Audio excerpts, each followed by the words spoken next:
তাহলে স্বামী আর স্ত্রী যদি চুম্বন করা হয় রোজাটা ভঙ্গ হবে কেন? এমন একটা জলসা মাহফিল, ছেলের পাশে বাপ বসে থাকে, বাপের পাশে ছেলে থাকে, দাদুর পাশে নাতি থাকে, মায়ের পাশে মেয়েরা থাকে। আমি ভাষাটা সংশোধন করেই বলছি, আমি ভালো করে বলছি। তাহলে স্বামী আর স্ত্রী যদি চুম্বন করা হয় রোজাটা ভঙ্গ হয়ে যাবে। আপনার ছোট ছেলে মেয়েকে চুম্বন করলে রোজা ভঙ্গ হবে না, কোরআনে চুম্বন করলে রোজা ভঙ্গ হবে না। আপনি যদি আপনার মহব্বতে আব্বা মায়ের কদম কিংবা পা কিংবা কপাল হাত যদি চুম্বন করে রোজা ভঙ্গ হবে না। আপনি যদি তসবিহ পড়ার পর চুম্বন খান আপনার রোজা ভঙ্গ হবে না। নবী পাকের নাম শুনে চুম্বন করে যদি চোখে মুখে আঙুল বোলান এটা রোজা ভঙ্গ হবে না। স্বামী আর স্ত্রী চুম্বন খুলে হানাফি মাযহাবের মাসলা হলো আপনার কিন্তু রোজা হবে না, ভঙ্গ হয়ে যাবে যাবে যাবে। চলেন আর একটা অপশন বলি। অনেকে আছে এমন কঠিন রোগ যারা পায়খানা করলে পায়খানা জায়গা থেকে নাড়িটা ঝুলে পড়ে, অশ্ব রোগ হোক, দেখা যায় ভগন্দার রোগ হোক, এখন বিভিন্ন রকমের রোগ আছে, আল্লাহ হেফাজত করুক। পায়খানা করলে নাড়িটা ঝুলে পড়ে, আবার উঠে দাঁড়ালে পায়ে দেখা যায় নাড়িটা ভিতরে প্রবেশ হয়ে যায়। তবে এই রোগ যাদের আছে রমজান মাসে রোজা রাখবেন। পায়খানা করার পরে আপনি যখন ফাঁকায় চলে যাবেন তখন বসার পর আপনি পানি খরচ যখন করবেন তখন ওটাও ধৌত করে নেবেন। তবে সুন্দর টিস্যু দিয়ে কাপড় দিয়ে হালকা করে মুছবেন। তবে ভিজা অবস্থায় নাড়ি যদি ভিতরে প্রবেশ করে তাহলে কিন্তু রোজা ভঙ্গ হবে। হয়তো মশলাটা পেয়েছেন খুব সহজে, কিন্তু এটা খুঁজতে গিয়ে আমার কিন্তু চোখে আর কপালে হয়ে গেছে। কথা বোঝাতে পেরেছি বাবু? পেয়েছেন খুব সহজ, কিন্তু এটা খুঁজে বার করতে গিয়ে নাকে চোখে হয়ে গেছে ভাই। ও আমার জওয়ান যুবকেরা, আগিয়ে চলে যাওয়া যাক। তাহলে ভুল করে রমজান মাসে কিছু খেলে তো রোজা ভঙ্গ হবে না, হবে না। ফের আমি আপনাকে বলছি, সেহরি মানে খাও, আপনি রোজা রাখবেন। সেহরি যদি না খাও আপনি রোজা রাখতে পারবেন, কোনো সমস্যা নেই। কিন্তু রসুল যখন বলেছেন সেহরি খাওয়া সুন্নাত, তাহলে এক গ্লাস পানি, একটা খরমা খেজুর কিংবা আপনি মিষ্টি ভাত কিছুটা খাওয়া সুন্নাত, নিশ্চয়ই ওতে উপকার আছে। তবে সেহরি না খেলে তো রোজা হবে হবে, তবে খাওয়াটা শরীরের পক্ষে উপকার। চলেন আপনার কাছে বোঝাতে চাই। অনেকে লক্ষ্য করে দেখা যায় রমজান মাসের কিছু কথা বললাম, আবার মায়েরা রমজান মাসে ইফতার করা 10 মিনিট বাকি থাকে, 10 মিনিট বাকি আছে, হঠাৎ টয়লেট পায়খানা থেকে ঘুরে এসে পরিবারের সামনে বলে, কি গো আমার রোজাটা ভঙ্গ হয়ে গেছে, এখনই তো আমার ঋতুবতী দেখা গেছে, এখনই তো আমার দেখা যায় যেমন মায়েদের মাসে মাসে হয় তেমনই হয়েছে, আমার রোজাটা ভেঙে গেছে। আমি বলবো মা, আপনার ইফতার করা 5 মিনিট 10 মিনিট আগে এমন হয়ে গেছে, টেনশন কোনো করার জায়গা নেই, কেন এটা তো আমার আল্লাহ পাকের হুকুম। তবে আপনার রোজা হবে না, আপনি 7 দিন 8 দিন আর রোজা রাখতে পারবেন না, কোরআন তেলাওয়াত করতে পারবেন না। তবে কোরআন যদি মুখস্থ থাকে আপনি কোরআন মুখস্থ পড়তে পারবেন, তবে হাত দিতে আপনি পারবেন না। তবে মা, আপনি রোজা রাখতে পারবেন না, নামাজ পড়তে পারবেন না, কোরআন তেলাওয়াত করবেন তবে হাত দিতে পারবেন না। তবে রমজান মাসে যখন রোজা ওই কদিন না রাখতে পারবে, তবে মানুষের সামনে রোজার ভাম হয়ে থাকবে, তবে তোমার যে রোজা রাখা হয় না এটা তুমি বুঝতে দিলে হবে না। কত বোঝাতে পেরেছি? তুমি যে রোজায় নেই এটা যেন তোমার বাড়ির পরিবার জানে, আর কেউ যেন না জানে। আল্লাহ, এটা আদব। ও আমার জওয়ান যুবকেরা, আগিয়ে চলে যাওয়া যায়। লক্ষ্য করে দেখা যায় আবার অনেক মায়েরা কি করে জানেন, রমজান মাসে যদি 6 দিন 7 দিন 8 দিন রোজা যদি না রাখতে পারে, ওরা পরের মাস রমজান মাস হয়ে গেলে, ঈদ হয়ে গেলে ওরা বলে মিশক রোজা, একটা নাম দিয়েছে মিশক রোজা। ওরা ওই রোজা যেটা কাজা হয়ে গেছে ওটা তুলে দেয়। আমি বলবো মা, ও রোজা কাজাটা তুলতে হবে না, ওটা আল্লাহর পক্ষ থেকে আল্লাহ মাফ করে দিয়েছে। তবে আপনি রোজা রাখতে পারেন পরে নফল, আল্লাহ আপনার প্রতি খুশি হয়ে যাবে। তবে রমজান মাসে ফরজ রোজা যেটা যেটা ভেঙে গেছে এই রোজা পরের মাসে তুলে দিলে ওটা তো আর হবে না, কেন রমজান মাস বিদায় নিয়ে চলে গেছে। 1000 মাস এ রোজা রাখলে রমজানের একটা রোজার সঙ্গে মিলিত হবে না, মর্যাদা বেশি।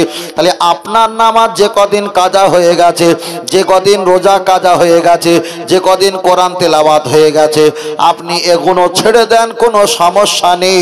কেন এটা আল্লাহর পক্ষ থেকে তো ঘোষণা। জোরে বলেন সুবহানাল্লাহ। অনেক আবার যুবকেরা আছে, হুজুর আমি তো নামাজ পড়ি কিন্তু প্রসাব করে পানি নেই, পানি নেওয়ার পরেও আমার প্রসাব টপ টপ টপ টপ করে ঠোপা ঠোপা কিছু বাহির হয়, এমন রোগ আছে না নাই? আচ্ছা, বলে দিচ্ছি কিভাবে নামাজ পড়বে। আপনি যদি প্রসাব করার পর আপনার ঠোপা ঠোপা যদি পানি পড়বেন, প্রসাব যদি বার হতে থাকে, আপনি তো নাপাক হয়ে যাবেন, নামাজ হবে না। তাহলে কি করব? এখানে একটা এক্সাম্পল এসেছে।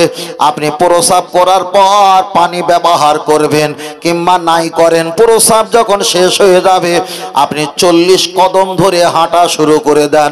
তাহলে আমি ফাঁকা জায়গায় প্রসাব করলাম, 40 কদম যদি হাঁটি আমাকে তো বিয়াদব লাগবে। তাহলে আমাকে কি করতে হবে?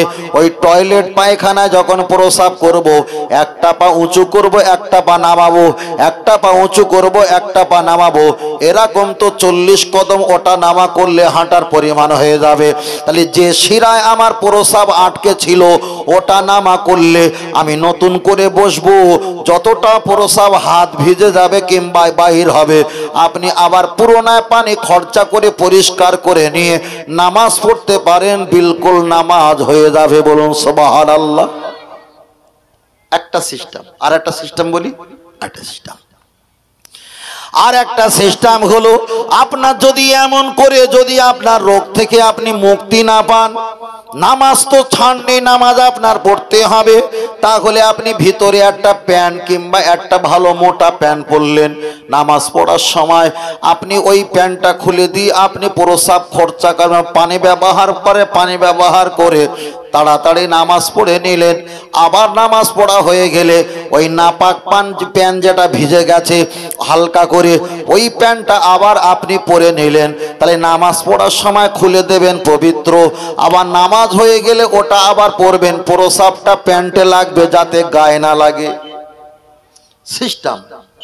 আপনি শুধু বলবেন হুজুর আমি পড়তে পারি না, আমার রোগ বলে পড়ি না, আল্লাহ ছাড় দেবে না।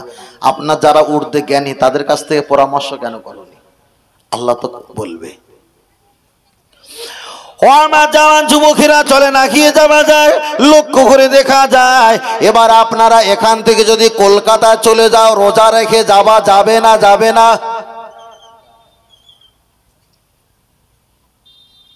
বাবু এখান থেকে যদি কলকাতা যান, অনেকটা রাস্তা তো, কলকাতা যদি যান রোজা রেখে, এখন রমজান মাসে কলকাতা যাবেন, রোজা রেখে না রোজা না রেখে? রোজা রেখে। তাহলে আমি একটা মশলা বলি আপনাদের কাছে, এটা জানা থাক, পালন করবেন। হাদিস শরীফে এসেছে 64 কিলোমিটার রাস্তা অতিক্রম করলে তাকে মুসাফির বলা হয়। মুসাফির মানে বোঝেন, আমি এসেছি আমার বাড়ি থেকে এই পর্যন্ত আনুমানিক 250 কিলোমিটার রাস্তা, আমি হয়ে গেছি মুসাফির। আপনারা পড়বেন 4 রাকাত, আমি পড়বো 2 রাকাত কসর। তাহলে আমার জন্য মাপ। আপনি যখন কলকাতা চলে যাবেন আপনি তো মুসাফির হয়ে গেলেন। এবার কলকাতা যাওয়ার পর আপনি কেনাকাটা করছেন, ব্যবসা বাণিজ্য, জিনিসপত্র, এ গলি ও গলি, এ দোকান ও দোকান, এ মার্কেট ও মার্কেট ছোটাছুটি করছেন। হঠাৎ করে আপনার শরীরটা অসুস্থ অনুভব হচ্ছে। আপনি যদি ক্ষতি হয়ে যাও, আপনার বাড়ির 4-5টা পরিবার ক্ষতি হবে না? হবে না? ক্ষতি হবে। তাই নবী হাদিস শরীফে বললেন, মুসাফির হালাতে যদি রোজা রেখে যদি তোমার কষ্ট না হয়, ইনশিতা ফাসুম, তোমার যদি কষ্ট না হয়, শক্তি যদি থাকে, রোজাটা সময় মতো তুমি পালন করে শেষ করে দাও। আল্লাহ নবী পরে বললেন, ইনশিতা ফাকতুর, তবে তোমার জীবন চলে যাবার যদি ভয় মনে মনে কাজ করে, ইনশিতা ফাকতুর, তুমি রোজাটা ডিলিট করে দাও। বলে সুবহানাল্লাহ। কত সুন্দর পরিষ্কার, কত সুন্দর পরিষ্কার। এবার ছেলেরা কলকাতা মনুমেন্ট ও ধর্মতলার মসজিদের ওখানে গিয়ে দেখে রমজান মাসে জোহরের নামাজ পড়েছে অনেক হুজুর, সেখানে গিয়ে অনেকে রমজান মাসে পর্দা টেনে দিয়ে খানা পিনা খাচ্ছে। ছেলেদের মোবাইলে সামনেও ক্যামেরা, পিছনেও ক্যামেরা। এখন ফটো তুলে যদি ফেসবুকে দিয়ে বলে দেখো হুজুরগুলো যদি রমজান মাসে ভাত খায় তাহলে আমরা কোথায় যাব? হ্যাঁ, এটা ভুল হবে। কেন? যারা খাচ্ছেন তারা আমাদের মতো মুসাফিরের পরিবেশে আছে। হাওড়া, হুগলি, মেদিনীপুর, 24 পরগনা, বাঁকুড়া, দিনাজপুর, বীরভূম, পুরুলিয়া, আহমেদাবাদ, আসাম, ত্রিপুরা, নলহাটি, বিভিন্ন জায়গা থেকে মানুষেরা ওখানে যায়। কলকাতা হলো একটা ত্রাণ কেন্দ্র, সেখানে যায়। তাই তারা মুসাফির, তারা মজবুরি অবস্থায় কখন বাড়ি যাবে, কোথায় কি খাবেন, কোথায় থাকবে কোনো নিশ্চয়তা নেই। তখন ওরা বাধ্যতা হয়ে যদি ওরা মুসাফির হালাতে রোজা ভঙ্গ করে দেয় কোনো কারণ ছাড়া, মানে কোনো কারণ নিয়ে, তাহলে রোজাটা ভঙ্গ করলে গোনা হবে না। আর আমি অযথা ফটো তুলে ফেসবুকে পোস্ট করছি দেখো হুজুরগুলো খাচ্ছে, আর আমরা সাধারণ মানুষ কোথায় যাব? বাবা, ইসলাম সহজ, ইসলাম কঠিন নয়, সহজ। কিন্তু আমাদের কাছে ব্যাখ্যা করে বলে না, আমরা জানি না, আমরা কনফিউজ। তাই আমরা নিজেরাই একটু চিন্তিত হয়ে যাই। আল্লাহ হেফাজত করেন, বলুন আমিন। আর একটু সকলে বলেন আল্লাহুম্মা আমিন। ও আমার বাপজিরা, আমি আপনাকে বোঝাচ্ছিলাম, চলে না গিয়ে চলে যাওয়া যাক। লক্ষ্য করে দেখা যায় মায়েরা নামাজ পড়ে, রমজান মাসে নামাজ পড়ছেন। এখন 1.5 বছর 2 বছর হয়নি, কম বেশি 6 মাস 8 মাস 1.5 বছর 17 মাস 18 মাস এমন কোনো বাচ্চা মা নামাজ পড়া অবস্থায় বারবার এসে বুকের স্থানে দুধ খায়? এমন হয় না? মা এসে দুধ খায়। বাচ্চা যখন মায়ের বুকের স্থানে এসে মা নামাজি হালাতে আছে, বাচ্চাকে তো বারবার সরাতে পারে না। একবার সরালো বাচ্চা আবার চলে আসে, 2 বার সরালো বাচ্চা আবার কাঁদতে কাঁদতে মায়ের কাছে চলে এসে নিজে নিজে তার খাদ্যটা খাওয়ার জন্য তৈরি হয়ে যায়। এবার বলেন মা, যদি নামাজি হালাতে বাচ্চা যদি দুধ পান করে, 1 বার 2 বার আপনি সরিয়ে দেওয়ার পর বাচ্চা যদি নিজের ইচ্ছায় যদি আপনার বুকের স্থানটা মুখ লাগিয়ে বাচ্চা যদি নিজের খাদ্যর জন্য দুধ ব্যবহার করে, শরীয়তের মসলা হলো আপনার নামাজ হবে, এতে কোনো সমস্যা নেই। কেন? আপনার যদি প্রয়োজন হয়, আপনি নামাজ পড়ছেন, যদি পায়খানা যদি বেশি বেগ লাগে, মসলা হলো আগে পায়খানা করো তারপরে নামাজ পড়ো। আপনার যদি ক্ষুধা জোরে লাগে, আগে খেয়ে নাও তারপরে নামাজ পড়ো। আপনি নামাজ পড়তে পড়তে বাড়ির পাশে যদি কারোর ঘর ধরে যায়, ক্ষতি হয়ে যায়, এমন আশঙ্কা আওয়াজ যদি কানে শোনো, আপনি নামাজটা ছেড়ে দিয়ে সেখানে গিয়ে তাদেরকে শান্তি দেওয়ার চেষ্টা করো। তার কারণ ইন্নাদ দীনা ইনদাল্লাহিল ইসলাম, আল্লাহর কাছে মনোনীত ধর্ম হলো ইসলাম। শুধু নামাজে ইসলাম নয়, মানুষকে সেবা করা, নিজেও সুস্থ থাকার নাম হলো ইসলাম। জোরে বলেন সুবহানাল্লাহ। ছোট ছোট ছেলেরা যারা রমজান মাসে রোজা রাখে না, আমাদের মুরব্বীরা কি করেন জানেন? অন্যরা খুব চালাক। ছোট ছোট বাচ্চা দেখলে বলে আমার কাছে একটা মেশিন আছে, তুমি রোজা রেখেছো কি না পেটে ধরবো আর বলে দেবে। যদি রোজায় না থাকো মেশিনটা টাঁটা করে কি পোঁপো করে বেজে উঠবে। তখন ছোট বাচ্চা বলে আমি একটু হালকা করে একটু ছোলা খেয়েছিলাম, একটু পানি খেয়েছিলাম। আবার যাবার মুরব্বীরা বলে বেশি খেলে কিন্তু রোজা হবে না, অল্প খেলে রোজা হবে। অল্প করে খেয়েছিল বলে হ্যাঁ আমি অল্প খেয়েছিলাম। আমি ফের বলছি, আপনারা মসজিদে ইফতার করেন না বাড়িতে ইফতার করেন? মসজিদে বাড়িতে যারা মসজিদে ইফতার করেন, চেষ্টা করবেন আপনারা বাচ্চাদের সঙ্গে করে নিয়ে আসার জন্য। কেন? ওরা আসবে, আমরা চলে যাব, ওরা প্রজন্মিত বাচ্চা, ওরা আমাদের এই সিলসিলা, আমাদের পরিবেশটা, সিস্টেমটা, আমাদের সংস্কৃতিটা ওরা ধরে রাখবে। খবরদার, হয়তো 500 ছোলা বেশি যাবে, 100 টাকার ইফতার দিতে গেলে একটু বেশি খরচা হবে। খবরদার প্লিজ, আমি আপনাদের হাত জোর করে বলি, ওদেরকে তাড়াবেন না, ওদেরকে খেদাবেন না, ওদেরকে বার করবেন না। জুম্মার দিনে আসুক, চিল্লা চিল্লি মারপিট যা করে করুক, তবে জুম্মার দিনে তবু ওদেরকে আসতে, কথা বুঝতে পেরেছেন? ওদের আসতে বলবেন। যদি বলেন কেন, একটা কথা বলছি, যারা হাজী সাহেব হজ করতে চলে যায় মদিনা শরীফে মসজিদে নামাজ পড়ছে, আর মদিনার যারা বাসিন্দা যারা আছে, ছোট ছোট বাচ্চা মেয়েগুলো নেকাব বোরকা হিজাব পরে ওরা সামনে দিয়ে এ মাথা ও মাথা ছোটাছুটি করে। কেউ চুল পরিমাণ কোনো টু শব্দ ওদের ঘা দেয় না। তার কারণ কেউ কেউ এটা বলে ব্যাখ্যা করেছে, যে এদেরকে কেন আমরা ঘাত দেবো? আমরা তো জীবনে একবার মক্কা মদিনায় নামাজ পড়তে গেলাম, আর হয়তো যাবো কি না ঠিক নেই, কিন্তু মক্কা মদিনায় আজকের ওরা বদমাইশি করছে নামাজি, কিন্তু 10 বছর পরে ওরা জ্ঞানী গুণী হয়ে যাবে, ওরা তখন মসজিদে নববী শরীফের বড় পাক্কা মুসল্লি হয়ে যাবে, ঠিক না বেটি? আজকের ওরা ছোটাছুটি করছে, তাই যে বাচ্চাগুলো আজকের মসজিদে ছোটাছুটি করবে, 10 বছর 12 বছর 15 বছর যখন বয়স হয়ে যাবে, তখন ওরা যারা ছোটাছুটি করছে তখন ওরা আটকাবে যে ছুটতে নেই, কথা ঠিক না বেটি? ওই জন্য বলছি অন্য অন্য জায়গায় বিভিন্ন অন্য দেশে মসজিদে খেলার জন্য জায়গা করে দিয়েছে, লজেস দেয়, চকলেট দেয়, বাবুল কাম দেয়, ক্যাডবেরি দেয়, বাচ্চাদেরকে দেয় যাতে মসজিদ মুখো হয়। আপনারা আমরা মসজিদ মুখো হইনি, আমাদের বাপ মা ভালো ছিল না বলে তাই। খবরদার, আমার আপনার জীবন যেভাবে গেছে যায় যাক, আমাদের ছোট ছোট বাচ্চাগুলো, সেটা ছোট মেয়ে হোক ছোট ছেলে হোক, একদম ছোট, এরা মসজিদে আসবে, এদের জন্য জায়গা করে দেবেন। আল্লাহ আমরা চলে যাব, ছোট ছোট বাচ্চা এরা যেন দিন ইসলাম কায়েম প্রতিষ্ঠিত করার তৌফিক দান করেন। সকলে বলেন আল্লাহুম্মা আমিন। আর একটু সকলে বলেন আল্লাহুম্মা আমিন। এটা তাকবীর, নারে তাকবীর, নারে তাকবীর, নারে তাকবীর। আল্লাহ কবুল করেন, সকলে বলেন আল্লাহুম্মা আমিন। ফের বলছি, আমি প্রথম জীবনে একটা মাদ্রাসা পড়াচ্ছিলাম, আমি একদম প্রথম মাদ্রাসা থেকে শেষ করে এসে তা সেখানে পড়াতে গেছি। তা একজন এসে বললো, একটা ভাই এসে বললো, হুজুর আমার একটা ছেলে আর একটা মেয়ে আপনাকে পড়াতে হবে, গল্পটা শোনেন আপনার উপকার আসবে, ছোট্ট করে বলছি। তা কত দেবে? না হুজুর 300 টাকা দেব, আপনি পড়ান। তা দেখলাম যে হাত খরচা যদি হয় তখনকার সময়, তা ভালো। তা দুটো ছেলে, একটা ছেলে একটা মেয়ে, এরা এত রোগা পাতলা ছোট, এদের পাল্লা যদি ওজন করা হয় মানে 20 কেজি ওজন হবে না, মানে আনুমানিক বলছি, বেশি হবে, কিন্তু খুবই ছোট রোগা পাতলা। তা ওদেরকে আমি একটু পড়াই, আসরে নামাজ পড়াচ্ছি, হঠাৎ করে দুটো বাচ্চা, ওকে চিমটি কেটেছে, ওকে চিমটি কেটেছে, চিল্লা চিল্লি শুরু করে দিয়েছে। আমি মনে করলাম চাকরিটা হয়তো গেল গো, কি হবে, একে তো মাইনে কম, তাতে ছোট দুটো বাচ্চা চিল্লানি আওয়াজ, চাকরি থাকবে, সেই জায়গায় মনে মনে হচ্ছে। নামাজ পড়া শেষ হয়ে গেছে, এক মুরব্বি ঠেলে উঠে বলছে, না আমি আর কাল থেকে নামাজ পড়তে আসবো না। আমি বললাম, চাচা কেন, কি হয়েছে? না এই যে ছেলেগুলো আপনি পড়ান, ছোট ছোট বাচ্চা ছেলে, ছোট ছোট বাচ্চা মেয়ে, এরা নামাজের সময় চিল্লা চিল্লি করে, আমাদের নামাজ অসুবিধা হয়। তা আমি বললাম, আপনার নামাজে অসুবিধা হয়, নামাজটা পড়াচ্ছে কে, আপনি না আমি? তা বলছেন আপনি। তা আপনার অসুবিধা কোথায়? না নামাজে অসুবিধা হয় আত্তাহিয়াত পড়তে গিয়ে। আলে আপনি তা আত্তাহিয়াত পড়তে গিয়ে অসুবিধা হচ্ছিল, আমরা সবাই চুপ করেছি, এবার আপনি পড়েন।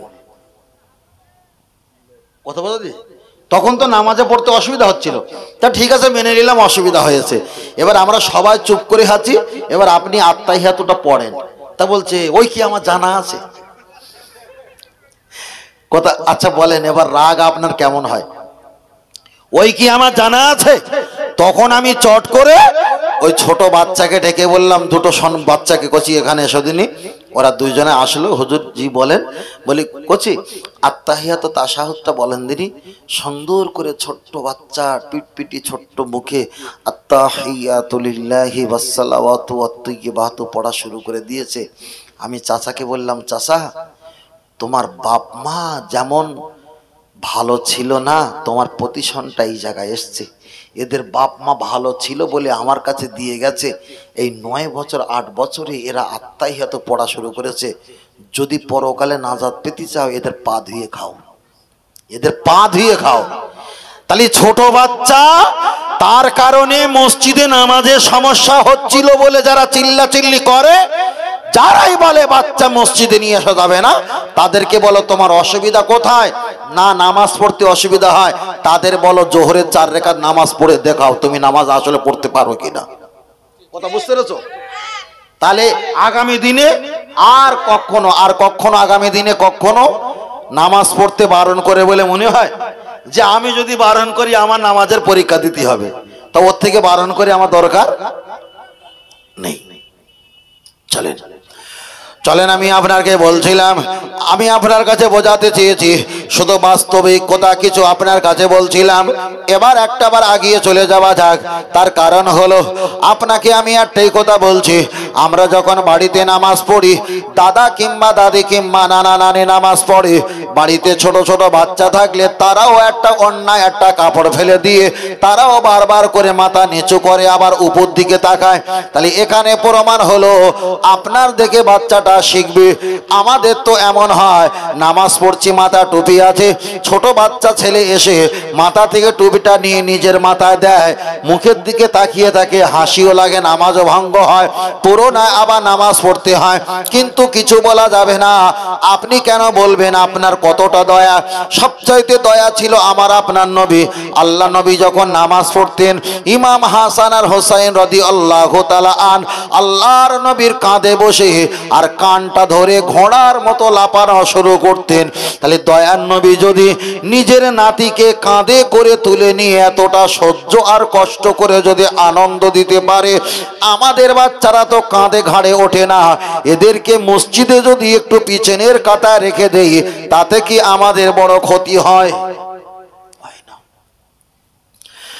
ও আমার জামান যুবকের, আমি বলছিলাম রমজান মাসের অনেক মশলার কথা বলছিলাম, অনেক মশলার কথা, ফতোয়ার কথা আপনার কাছে বলছিলাম। চলেন এবার একটাবার আগিয়ে যাওয়া যাক। রমজান মাসে আলহামদুলিল্লাহ ভালো। ফের বলছি, নবী যা করবে আমরা তাই করতে পারবো না। নবী কি করেছেন না করেছেন ওটা নবীর ব্যাপার। তবে আল্লাহ নবী যেটা আমাদের করতে বলেছে ওটাই আমরা করব। আল্লাহ নবী এক সময় মসজিদে নববীতে বসে আছেন, সাহাবীরা নবীকে কিছু ইফতার দিয়েছেন। আল্লাহ নবী ইফতার খেলেন না, ইফতারটা সরিয়ে দিলেন। আবার সাহাবীরা বললেন, ইয়া রাসূলুল্লাহ, আপনি তো 2 দিন ধরে ইফতার করলেন না, আপনি ইফতার বেশি করে খান। আল্লাহ নবী ইফতারটা সরিয়ে দিলেন। আইয়ামু খামসা, 5টা দিন হয়ে গেছে, নবী কিছু ইফতার করলেন না। একটা সাহাবী এসে বললেন, হুজুর কোরআন নাজিল হয়েছে কার প্রতি? আপনার প্রতি না আমাদের প্রতি? নবী বললেন, আমার প্রতি। ও আল্লাহ নবী, ওই কোরআনে তো আমার আল্লাহ জানিয়েছে, সুম্মা আতিমু সিয়ামা ইলাল লাইল, যখন সন্ধ্যা হয়ে যাবে তোমরা রমজান মাসে ইফতার খাবে, রোজাকে ভঙ্গ করবে।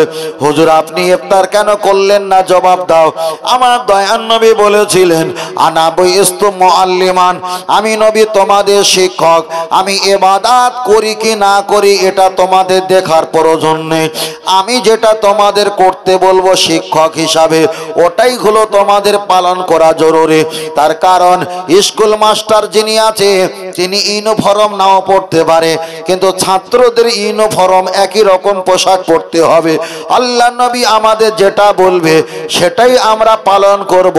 তবে নবী যেটা করবেন সেটা আমাদের দলিল নয়, নবী যেটা করতে বলবেন ওটাই হলো আমাদের দলিল। বলুন সুবহানাল্লাহ। আমি এখানে বসে কোনো ঘটনা, কোনো জীবনে কিছু বলতে পারতাম, কিন্তু এগুলো হলো আমাদের পারিবারিক খুঁটিনাটি প্রয়োজন। ঠিক না বেঠিক? খুঁটিনাটি প্রয়োজন। চলেন।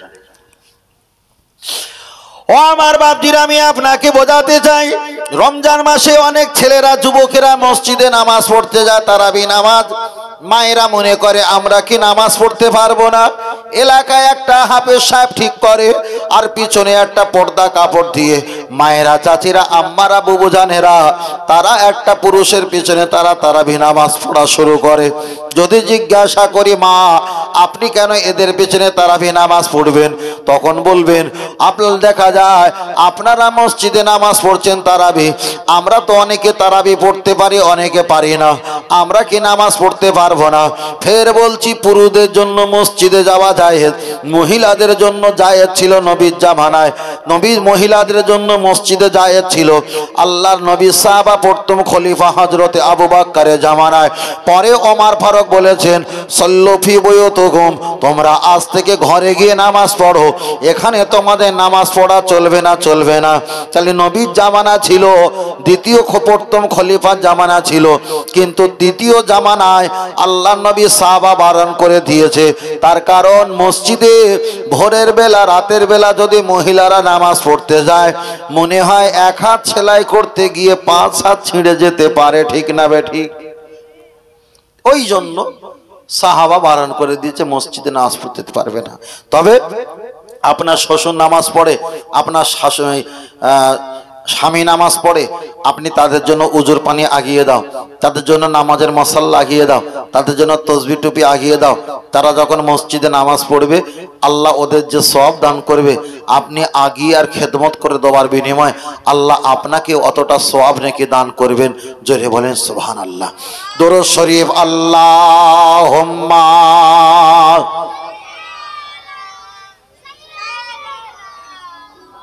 এই মাইকে কথা বলা যায় না একটু।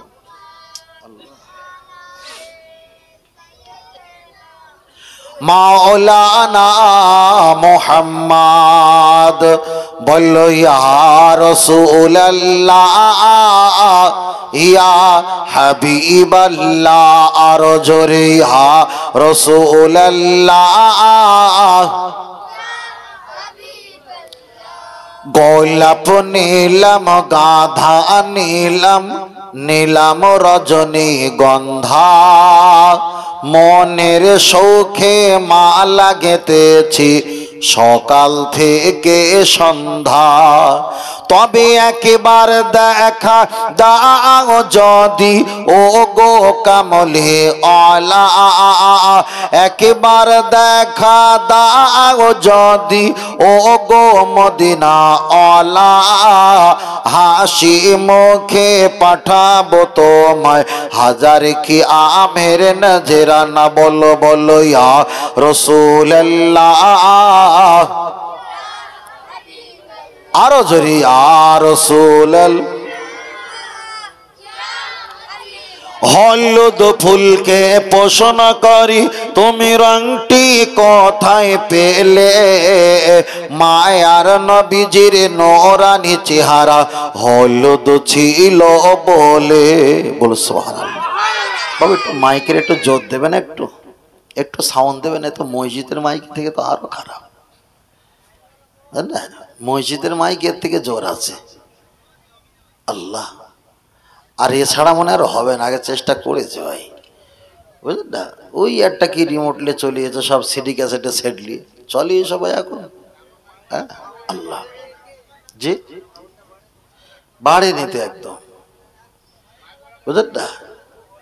আল্লাহ বলেছিলাম, তাও দিয়েছে একটা এদিকে তারিখ সাউন্ড, তাই তো?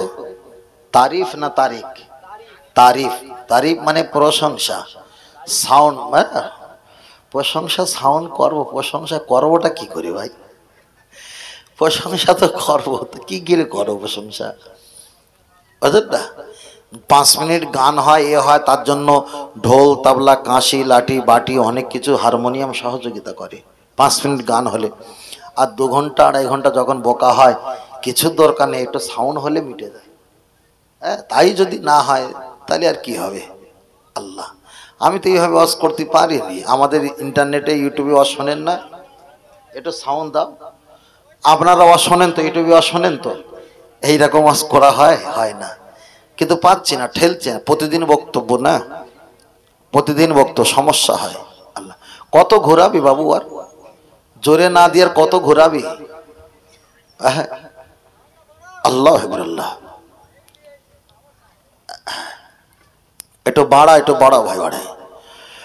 হলুদ ফুলকে পোষণ করি তুমি রংটি কোথায় পেলে, মায়ার নবীজির নোরানি চেহারা হলুদ ছিল বলে।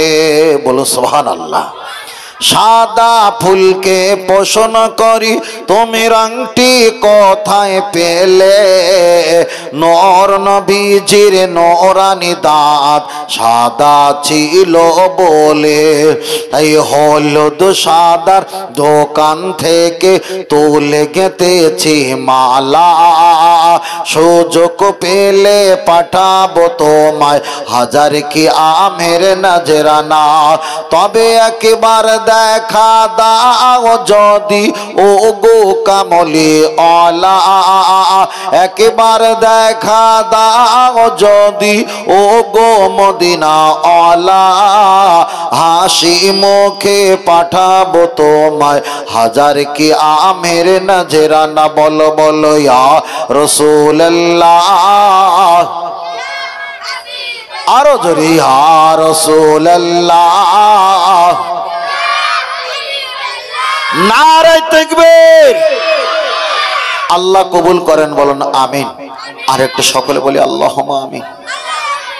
তাহলে এখানে আমরা অনেক কটা মশলার কথা বলছিলাম, চলেন আর একটা ছোট করে বলি। আপনাদের কি বলা যায়, আপনাদের এই সাইডে হতে পারে, তবে ফের বলছে এই বাবু ডিস্টার্ব করো না, একদম ডিস্টার্ব করো না, 1 মিনিট বেকার সময় যাবে না, চুপ বসে থাকো। আপনাদের এখানে কলমাখানি হয় তো বাবু? কলমাখানি হয়, বিয়ে বাড়িতে গরু জবাই করে মেহমানদেরকে খাওয়ানো হয়। ফের একটা কথা খেয়াল রাখবেন, গরু জবাই করে খাওয়ানো হয় ভালো, কিন্তু গরুর গোস্ত যখন 50 কেজি 100 কেজি হয়ে যায়, ওই চপড়া না কি একটা বড় আপনারা জায়গায় গোস্ত রাখেন না, বাবুচ্চি একটু ফাঁকিবাজি হয়, এর ভিতরে থাকলে কিছু মনে করবে না। ওরা 1 বালতি 2 বালতি পানি এরকম মেরে দেবেন, তোলা থেকে রক্ত ময়লাগুলো ধুয়ে চলে যাবে, আর বেশি ধোবে না। ওই গোস্ত নিয়ে হাঁড়িতে দিয়ে চাপিয়ে রান্না করা শুরু করবে, তাতেও কিছু রক্ত মিশ্রিত আছে। কেন ফেলে দেয় না, ভালো করে ধুতেও করে না, যে এই রক্তওয়ালা গোস্ত যদি রান্না করা হয়, গোস্ত তরকারির কালার ভালো হয়, ঝোলের রংটা ভালো হয়, কাস্টমার খাবে আর দেখে বলবে হ্যাঁ রান্নাটা কালার এসছে ভালো, রান্নাটা ভালো। কিন্তু আপনি জানেন ইন্নামা নিশ্চয় হাররামা হারাম করেছি মাইতাতা মৃত অদ্দামা রক্ত লাহামুন গোস্ত, ওই রক্ত খাওয়াটা শরিয়াতে হারাম। এটা আমরা কেউ ফলো করেছি, কেউ করি না। খুব সাবধান, খুব সাবধান। চলেন আমি আপনার কাছে একটাই কথা বলছিলাম, লক্ষ্য করে দেখা যায়, তাহলে এখানে প্রমাণ হয়ে গেল অনেক মশলার কথা বলেছি, তবে আপনাদের এলাকায় আলহামদুলিল্লাহ খুবই ভালো, তবে মায়েরাও আলহামদুলিল্লাহ আপনাদের চাইতে আরো ভালো। আপনারা জানা পর্দা করেন, মায়েরা তার চাইতে বেশি পর্দা করে। ও আমার ছেলেরা, আপনারা খেয়াল করে দেখবেন, কোরআন শরীফে আমার আল্লাহ নারীদের পর্দার আগে পুরুষদের পর্দার কথা আগে বলেছে। আপনার যদি কোনো হুজুর আলেম মুফতি থাকে, আপনি তার কাছে জিজ্ঞাসা করবেন, নারীদের পর্দার আগে পুরুষদের পর্দার কথা আমার আল্লাহ আগে বলেছেন। ছেলেরা আপনারা কাজকর্ম করবেন, তবে খালি গায়ে কাজকর্ম করতে পারবেন না, গায়ে একটা গেঞ্জি অন্তত পরে থাকতে হবে। ছেলেরা আপনারা পায়খানা বাথরুম টয়লেটে চলে যাবেন, খালি মাথা যেতে পারবেন না, মাথায় একটা রুমাল কিংবা ওড়না কিংবা টুপি একটা কাপড় আপনাকে দিতে হবে। ও আমার ছেলেরা, জওয়ান যুবকেরা, আপনারা গাঁটনো নিচে পাঞ্জাবি পায়জামা ইজের লুঙ্গি আপনারা গাঁটনো নিচে ঝুলিয়ে রাখতে পারবেন না, নাভির উপরে পড়তে হবে, আর গাঁটনোর উপরে আপনাকে পড়তে হবে, নাভির নিচে আপনার পরা চলবে না। তবে মায়েদের বলছি, মা আপনাদের জামা কাপড় গাঁটনোর নিচে নিষ্পোষাক আপনারা ঝুলিয়ে রাখবেন। তবে পুরুষ যদি গাঁটনোর নিচে যদি কাপড় ঝুলিয়ে রাখে, দেখা যায়, লক্ষ্য করে দেখা যায়, মা আসফালা কাবাইনি মিনাল ইজারি ফিন্নার, যারা গাঁটনো নিচে পায়জামা পাঞ্জাবি ইজের লুঙ্গি ঝুলিয়ে রাখে, সালাসাতুল্লাহ ইউকাল্লিমুহুমুল্লাহ, আমার আল্লাহ 3 শ্রেণীর সঙ্গে কথাবার্তা বলবে না। ওয়ালা ইয়ানজুরু ইলাইহিম, আমার আল্লাহ তাদের দিকে ভালো নজরে তাকাবে না। ওয়ালা ইউযাক্কিহিম, আমার আল্লাহ তাদের গুনাহকে মাফ করবে না। ওয়ালাহুম আযাবুন আলীম, আমার আল্লাহ তাদেরকে জাহান্নামে দেবে দেবে দেবে। তাহলে এখানে প্রমাণ হয়ে গেল, গাঁটনো নিচে প্যান্ট পায়জামা ইজের লুঙ্গি কোন প্রয়োজনের পাকো কাপড় আপনি গাঁটনো নিচে ঝুলিয়ে রাখতে পারবে না। আর গাঁটনো নিচে কাপড় যদি ঝুলে থাকে, আল্লাহ শপথ করে বলি, আপনার 1000 বছরে ইবাদত কবুল হবে না। কিন্তু এখানে যারা বসে আছেন, আমি যদি একবার দাঁড়াতে বলি, অধিকাংশ, সকলের না হলে অধিকাংশ, গাঁটনো নিচে প্যান্ট পায়জামা ইজের লুঙ্গি ঝুলে থাকবে, ঠিক না বে ঠিক? পড়বে না, পড়লে হরমোজন শক্তি কমে যায়, যাকে বলা হয় একেবারে, মাইক তো সব ভাষা বলা যায় না, শারীরিক দৈহিক শক্তিটা কমে যায়। বড় বড় ইঞ্জিনিয়ার যারা আছেন দেখবেন, আমেরিকা যারা বড় বড় ইঞ্জিনিয়ার আছে, সেলিব্রিটি যারা আছে দেখবেন, গাঁটনোর উপরে না কাপড় উঁচু করে আছে, গাঁটনোর নিচে নেই। ও আমার জওয়ান যুবকের, আমি আপনাকে বোঝাতে চেয়েছি, লক্ষ্য করে দেখা যায় আপনাদের কাছে বলছে গাঁটর নিচে আপনারা পড়বেন না, গাঁটর উপরে। আর মায়েদেরকে বলছি মা আপনারা গাঁটর নিচে পড়বেন, তাহলে পুরুষেরা উপরে পড়বে, নারীরা নিচে পড়বে, এটাই হলো শরিয়াত। এবার আমি আপনাদের কাছে বলছি, আপনাদের এলাকার ছেলেরা কি একটু ফ্রি ফায়ার খেলে? ফ্রি ফায়ার কি একটু খেলা করে কি আপনাদের এলাকায়? মনে হয় খেলে না, একদম পাকা রাস্তা, ঢালাই রাস্তা গায়ে, এরা কি আর ফ্রি ফায়ার খেলাধুলো করে খায়? মনে হচ্ছে ফ্রি ফায়ার খেলে না। তবে আপনাদেরকে একটাই কথা বলছি, খেলাধুলো থেকে দূরে থাকবেন। যারা ফ্রি ফায়ার খেলে, ওদের ফ্রি ফায়ার যারা খেলে, আমি ভবিষ্যৎবাণী করে দিচ্ছি, ফ্রি ফায়ার খেলনেওয়ালা ছেলেরা কখনো বাপ মাকে ভাত দেবে না। যদি বলেন হুজুর তার প্রমাণ কি, আমি আপনার কাছে খুলে বলছি, আপনি নাও জানলে বুঝে নেন। ফ্রি ফায়ার খেলতে গেলে একটা গুলি করতে হয়, কোনো কার্টুনকে গুলি করতে হয়, মারতে হয়, তাই না? তাহলে একটা ছেলে যদি 24 ঘন্টা কাউকে মারে আর হত্যা করে আর গুলি করে, তার মনের দেহটা পাষাণ হয় না নরম হয়? মনে দিলটা তো পাষাণ হয়, শক্ত হয়ে যায়। এবার বলেন পাষাণওয়ালা শক্তওয়ালা দিল, বাপ মায়ের প্রতি কি ভালোবাসা থাকে? বাপ মায়ের প্রতি কিন্তু ভালোবাসা থাকে না। ওই জন্য বলছি ফ্রি ফায়ার খেলা থেকে দূরে থাকবেন। ও আমার জওয়ান যুবকেরা, আপনারা কখনো ঝমঝমি এমন কিছু বাজাবেন না। আপনারা অনেকে আখের রস খান, আমরাও খাই, আলহামদুলিল্লাহ ভালো। আল্লাহ নবী হাদিস শরীফে বললেন, আল্লাহ হালালাহু ওয়া হারামা হারামাহু, ব্যবসা হালাল আর সুদের কারবার হলো হারাম, এটা চলবে না। কিন্তু লক্ষ্য করে দেখা যায় যারা আখ বিক্রি করে, আখ বিক্রি করে, আখের চাকা যখন ঘোরায়, আখের চাকা ঘোরানোর সময় ওই লোহার চাকার উপরে এত বড় বড় ঘুমর থাকে না? থাকে না? একবার কোরালে ঘুম, একবার করে ঘোরালে ঝুম ঝুম ঝুম করে আওয়াজ হয়। আল্লাহ নবী হাদিস শরীফে বললেন, আল্লাহ নবী বললেন, মা কুল্লি দারসিন শয়তানু, ওই ঝুমঝুমি বাদ্য যন্ত্র এটা হারাম, এটা চলবে না। তাহলে আখের দোকানদার যারা আছে ওদের ব্যবসাটা হালাল, কিন্তু ঝুমঝুমি বাজারের কারণে এটা হয়ে গেছে হারাম। চলেন আমি আপনাকে বোঝাতে চেয়েছি, লক্ষ্য করে দেখা যায় অনেক ছেলেরা আছে, অনেক বাবাজিরা আছে, বাড়ি গরু পোষেছে, বাড়ি গরু পালিত করে, লালন পালন করে। এখন গরুর গাভী থেকে একটা বাচ্চা হয়েছে, বাচ্চাটা খুব সুন্দর দেখতে। এখন চাচাজি দোকান থেকে একটা ঘুমর কিনে নিয়ে এসেছে, আর ওই ঘুমরটা দোকানদারের কাছ থেকে নিয়ে এসে গরুর বাচ্চার গলায় ঝুলি দিয়েছে। গরুর বাচ্চা যতটা লাফালাফি করে আর ঝুমঝুম করে আওয়াজ হয়, আল্লাহ নবী বলেছেন যে বাড়িতে ঘুমরের ঝুমঝুমি আওয়াজ হয় ওই বাড়িতে আল্লাহ রহমতের ফারেস্তা থাকে না। তাহলে ঝুমঝুমির আওয়াজটা আখের দোকানে চাকায় লাগিয়েছে, বলতে পারতেন 10 টাকা গ্লাস, 5 টাকা, 15 টাকা গ্লাস, এটা হালাল হতো। ঝুমঝুমির আওয়াজ দিয়ে কাস্টমারকে ডাকার কারণে এটাই তো হয়ে গেছে হারাম। তাহলে আপনার কাছে বোঝাতে চেয়েছি, আপনি গরুর বাচ্চার গলা যদি একটা ঝুমঝুমি বাঁধেন, রসুল বলেছেন ওটা হলো বাদ্যযন্ত্র, ওটাও হারাম। আপনার একটা নাতি হয়েছে, লাতনি হয়েছে, আপনি দাদা হন আর নানা হন, খুশি হয়ে তার একটা কোমরে বটফল দিয়েছেন, কিংবা পায়ে একটা চুড়ি দিয়েছেন, ওই চুড়িতে ঘুমর বাঁধা আছে, বটফল দেওয়া আছে, আর ওই ঘুমরটা যখন ঝমঝম করে বাজে, রসুল বলছেন ওটা হারাম, ওটা চলবে না। তবে আমি আপনার কাছে বলতে চাইনি, তবু আমাকে বলার জন্য যেন বাধ্য করা হয়েছে। চলেন একটা ছোট করে বলি, অনেক ভাবিরা, অনেক মায়েরা, অনেক বোনেরা এত পরিমাণ হাতে চুড়ি ব্যবহার করে। আমি বলছি হীরা জহরত কাঞ্চন মণিমুক্তা স্টিনাল ফিস্টিন আপনি চুড়িগুলো ব্যবহার করতে পারেন, কোনো সমস্যা নেই। তবে ও ভাবিরা, চাচিরা, মায়েরা, বোনজানেরা, আপনারা হাতে চুড়ি ব্যবহার করবেন, এটা হালাল, কোনো সমস্যা নেই। কিন্তু গভীর রাতে আপনার চুড়ির আওয়াজ, পাশের কামরা যদি আপনার দেওর শুয়ে থাকে, ওই দেওরের কানে আপনার চুড়ির আওয়াজ পৌঁছে যদি যায়, আপনার চুড়ির আওয়াজের কারণে তাকে উত্তেজিত বানিয়েছো, ওটাই তো রসুল বলেছে হারাম। সুবহানাল্লাহ, এখানে সুবহানাল্লাহ, আল্লাহ আল্লাহ। ও আমার জওয়ান যুবকেরা, গিয়ে চলে যাওয়া যায়। লক্ষ্য করে দেখা যায়, আমি আপনার কাছে বলছি, তাহলে আমার মায়েরা অনেকারা আছেন, ওরা নামাজ পড়ার সময় চুড়ির আওয়াজ হয়, আমি বলবো মা আপনি একটা করে চুড়ি পরেন আর বাদ বাকি চুড়ি খুলে দেন। তবে অনেকে পায়ে নূপুর পরে, নূপুর যদি পরা হয় দুটো নূপুরের দুটো মুখ এক জায়গায় করলে তিনটে তিনটে করে ছটা বলদানা হয়, ছোট ছোট বলদানা। তাহলে নূপুরের মুখ যদি এক জায়গায় করা হয় আর ছটা যদি বলদানা হয়, হাঁটলে চলাফেরা করলে পা গুলো নাড়া দিলে ঝুমঝুম করে আওয়াজ হয়।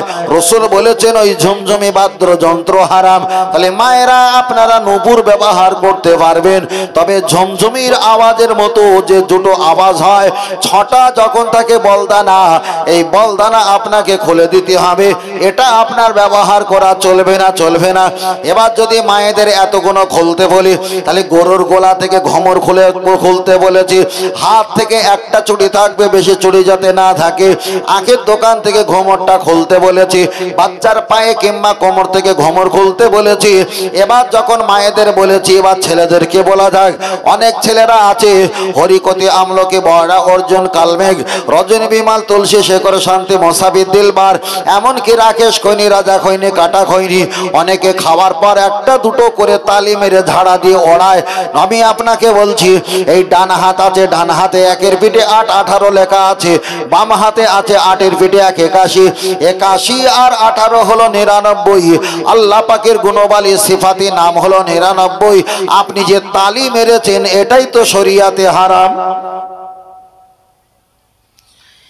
এবার আমি আপনাকে বলছি, আপনি কি খেলেন না খেলেন এটা আমি বলছি না যে হালাল না হারাম, তবে তালি মারা ইসলামে জায়েজ নেই।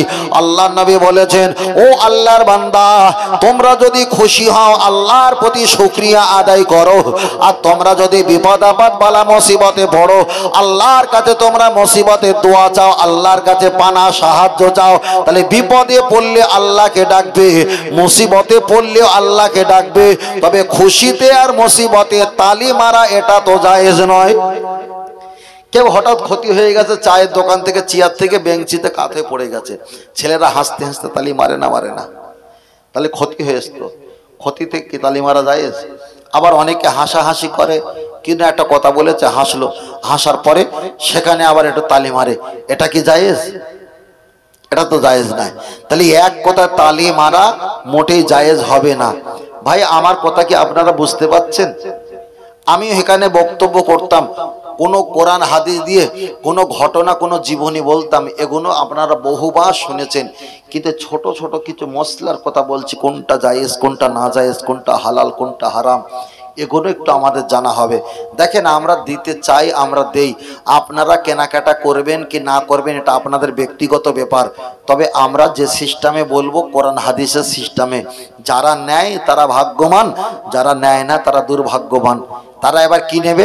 ভেলিগুড়ের পানি। কারোর যদি ক্যান্সার রোগ হয় 1 লিটার খেলে জীবনে সুস্থ হবে না, আর রোগীও জীবনে মারা যাবে না, শুধু ওই ভেলিগুড়ের পানির রসটা খাওয়া হবে। এমন কিছু বক্তব্য আছে যা আমার জীবনে কোনো উপকারও হবে না, কোনো ক্ষতি হবে না, সেইটা বারবার শোনা হয়। বারবার করে বলছি, এই পারিবারিক কিছু কথা বলেছি, এগুলোতে খেয়াল রাখতে হবে। এটা দরুদ শরীফ পড়ি, আল্লাহুম্মা সাল্লি আলা, খুব জোরে,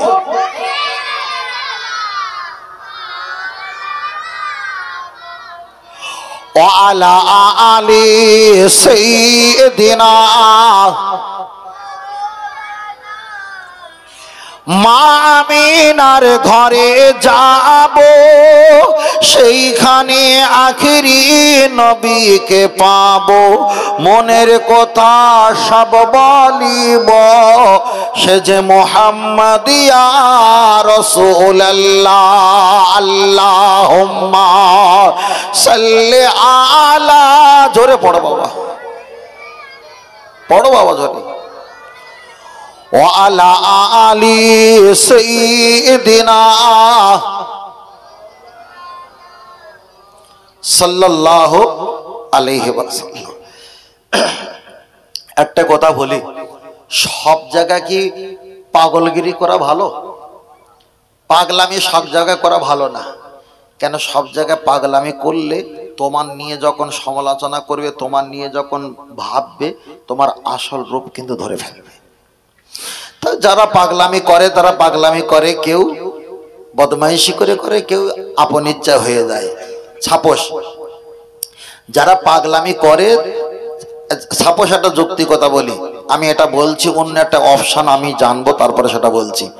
এখন আমার একটা আত্মীয়র বিবাহ হবে, ছেলেটা একটু আর পাগল, একটু পাগল, মাথার ডিফারেন্ট সামান্য আছে। তা আমি বললাম, খোকা আমার বাড়িতে বসতে দিয়েছো, তোমার দিন দেখার জন্য, সোনার দেখাশোনার জন্য, বিবাহের জন্য দিন ধার্য হবে। তা মেয়ের তরফ থেকে 10 থেকে 12 জন আসবে যে হুজুরের বাড়িতে যাব। তা তুমি যখন বিবাহ শাদী করবে খোকা খবরদার সালাম দিও, আর না তো আমার মান সম্মান শেষ হয়ে যাবে। তাই আমি বলেছিলাম বাবা সকলকে সালাম দিও। এই সকলকেই বলেছি, এই কথাটাই আমি বেশি বাড়তি বলে ফেলেছি।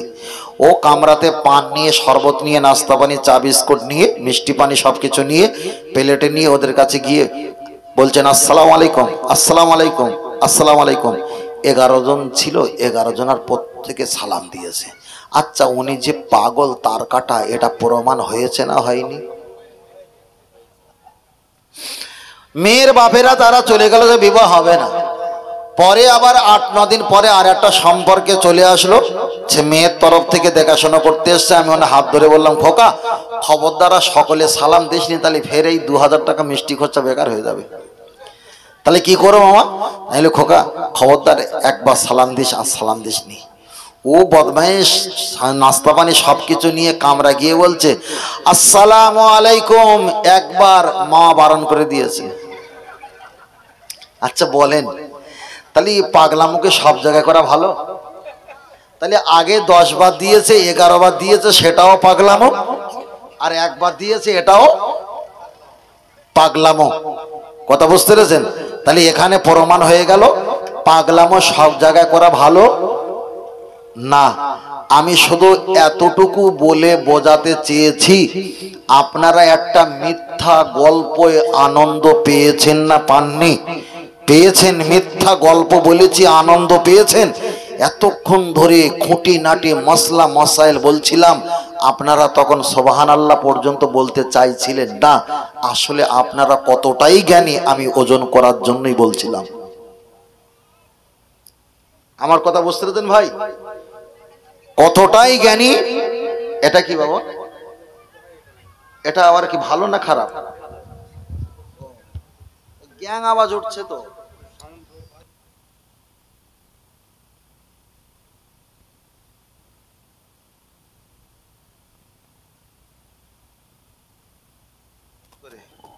দাও বাবা দাও, এবার একটু জোর হয়েছে নাকি? তুই কি অস করবি নাকি?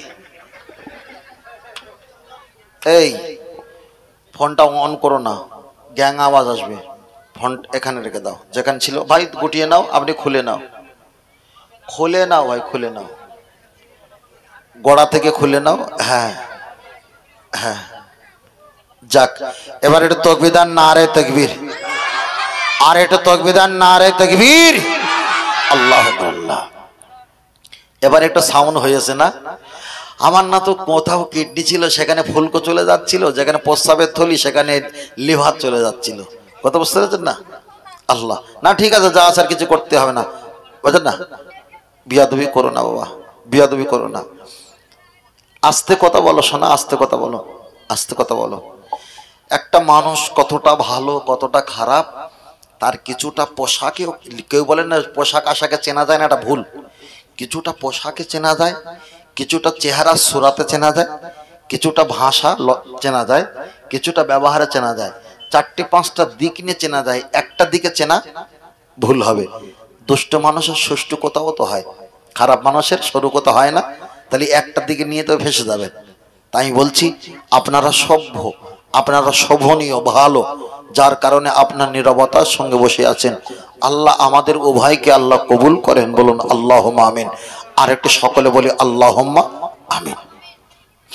চলেন আমি আপনার কাছে বলছিলাম অনেকটা বিষয় বলেছি, ছোটখাটো মশলার কথা বলেছি। এবার আপনার কাছে বলছি, আব্বা মা মারা গেছে, তাদের জন্য আমরা খতম করব, তাদের জন্য আমরা কোরআন তেলাওয়াত করব। আপনার কাছে কেউ বলতে পারেন হুজুর খতম পড়বো, এটা তো খতম পড়া কোনো হাদিসে নেই। আমি বলবো খতম পড়া যাবে যাবে যাবে। হয়তো নবী দুনিয়াতে জীবিত থাকা অবস্থায় কোনো সাহাবারা বাড়িতে খতম পড়তে যায়নি, কিন্তু না গেলেও খতম পড়া যায়। তার একটাই কারণ আমি বলছি, আপনারা আব্বা মায়ের জন্য খতম পড়িয়েছিলেন কি? খতম পড়িয়েছিলেন? আব্বা মা মারা গেছে, তাদের জন্য খতম পড়ানো হয়। কিন্তু আমি আপনার কাছে একটা হিসাব দিচ্ছি, আমরা কত বড় বোকা, কত বড় বব্বর। এখানে যারা আছেন যদি হাফেজ আলেম থাকে আমার কথার সঙ্গে এক মিল হয়ে যাবে। একটা কোরআন শরীফ খতম করতে গেলে কত ঘন্টা লাগে আপনারা কি জানেন? কারো জানা আছে বড় ভাই? নেই। একটা আনুমানিক 10 ঘন্টা লাগে। কত ঘন্টা? 10 ঘন্টা। তাও 10 ঘন্টা খতম করতে গেলে কেমন করে পড়তে হবে? মেয়েদের মতো কচি এরে নামা, এরে নামিয়ে দাও, তুই নেমে এসো, নেমে এসো, নেমে এসো, নেমে এসো, নেমে এসো, নেমে এসো ভাই, নেমে এসো। যখন একটা জিনিস অতি রঞ্জিত হয়ে যায় তখন আর তাকে রাখা যায় না, ঠিক না বেটি? কিছু হচ্ছিল মানিয়ে নিচ্ছিলাম, যখন একটু অতিরঞ্জিত হচ্ছিল তখন ইস্পার নাই উস্পার। হ্যাঁ হ্যাঁ আমি জানি, আমি জানি, জানি জানি, আল্লাহ চলে। তাহলে একটা কোরআন শরীফ খতম করতে গেলে নিম্ন সংখ্যা 8 ঘন্টা লাগে। মায়েরা তো পড়ে খুব আস্তে আস্তে, ওরা স্পিড পড়তে পারে না। কেমন করে 8 ঘন্টা পড়লে একটা খতম হবে?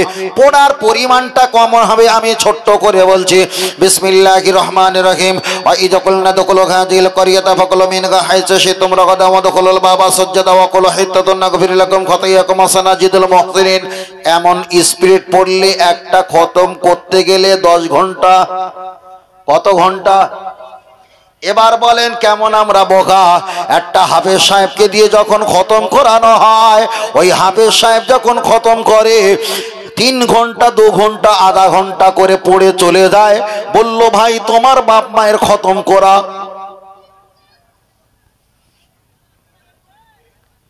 আমি হাফেজ সাহেবকে দোষ দেব না, দোষ তো আপনাদের দেবো। 2 ঘন্টা আমি এখানে ওয়াজ করব, আমাকে হাজার হাজার টাকা দেবে। তাহলে একটা বক্তা আলেম যদি 2 ঘন্টা ওয়াজ করে, হাজার হাজার টাকা যদি দেওয়া হয়, একটা হাফেজ সাহেব 8 ঘন্টা 10 ঘন্টা কোরআন বসে খতম করবে, আপনি তাকে কত দেবেন? 200, 300, 400, 500 এমন টাকা দেব। আপনি বলেন 10 ঘন্টা ডিউটি করলে কি 500 টাকা সংসার চলবে? তাহলে আপনি যেমন ভেজাল, আপনিও মাল পেয়েছেন ভেজাল। এবার তো আমি আপনাকে বলছি, কোরআন শরীফ বিক্রি হয় কত? কোরআন শরীফ বিক্রি হয় 2000, 1500, 3000 টাকা দাম, ঠিক না বেটি? একটা তাবিজ যদি বিক্রি করা হয়, ওই তাবিজটা হয় 5051 টাকা, 3001 টাকা। আপনি বলেন 848টা পৃষ্ঠার মিলে কোরআন শরীফ যদি 1000 টাকা পাওয়া যায়, একটা জেরেস করা তাবিজ যদি 1000 টাকা হয়, আপনি বলেন তাবিজের দাম দিলেন না কোরআনের দাম দিলেন? তাবিজের দাম সম্মান বেশি দিল, কিন্তু 848টা পৃষ্ঠা তাকে আমরা সম্মান দিলাম না। তাই আমি আপনাকে বোঝাতে চেয়েছি একটাই কথা, আপনারা একটু চালাক হতে হবে। তাহলে 8 ঘন্টা 10 ঘন্টা কোরআন খতম করে কিছু বাস্তবিক কিছু পারিশ্রমিক বাড়িয়ে দিলে নিশ্চয়ই আলেম ওলামা হাফেজ কোরআন যোগ্য খতম পড়বে।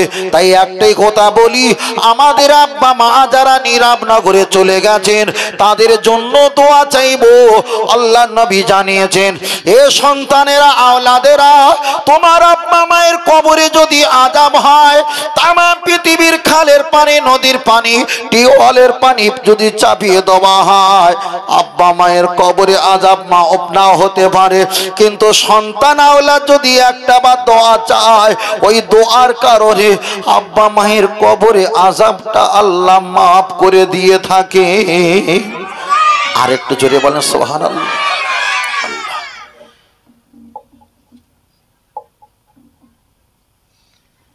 সময় শেষ হয়ে গেছে। কি হলো গান আবার? তা তোর ওই রকম গত 70-80 কেজি ওজন আর ছোট বিষের জন্য অতলা পাচ্ছিস? কি অবস্থা দেখিস? হ্যাঁ, অতলা পাচ্ছিস?